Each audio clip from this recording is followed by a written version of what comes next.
Stonebridge Legal Solutions Limited, your trusted immigration partner. আরেকটা বিষয় আমি আপনার কাছে জানতে চাই, যারা অনেক সময় আবেদন করেন অ্যা কিন্তু তাদের ভিসাটা একটু রিফিউজ হয়, হ্যাঁ? ভিসা আবেদনের ক্ষেত্রে অ্যা কেন এই স্কিলড ওয়ার্কারের ভিসাগুলো রিফিউজ হয়? কি সতর্কতা নেওয়া দরকার? রিফিউজ হওয়ার ক্ষেত্রে অ্যাকচুয়ালি অনেকগুলো কারণ থাকে।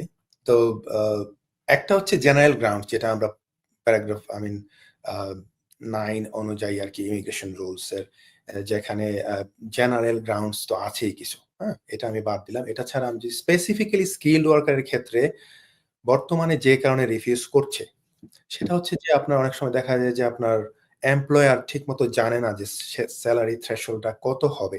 প্রত্যেকটা পার্টিকুলার জবের জন্য একেকটা সেলারি থ্রেশহোল্ড অ্যাপ্রোপ্রিয়েট সেলারি যদি না হয়, তাহলে কিন্তু রিফিউজ করতে পারে। আরেকটা হচ্ছে যে বর্তমানে হোম অফিস যে কাজটা করছে, প্রত্যেকটা এমপ্লয়ি মানে চেষ্টা করছে, তারা সবাইকে না, বাট মোস্ট অফ দ্যা এমপ্লয়িকে কিন্তু তারা ইন্টারভিউ নিচ্ছে।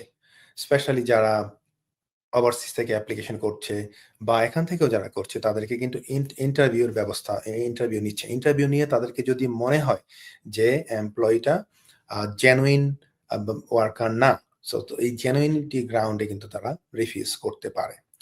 আরেকটা হচ্ছে যে অ্যাপ্লিকেশনের সময় যদি কেউ মিথ্যা তথ্য দিয়ে থাকে, ভুল তথ্য দিয়ে থাকে, যেমন আগে ২-১ বার রিফিউজ হয়েছিল, সেটাকে গোপন করে থাকে, হাইড করে থাকে। এইসব কারণে কিন্তু রিফিউজ হতে পারে এবং হচ্ছে যে তুমি তোমার তথ্য ঠিকমতো দাও নাই।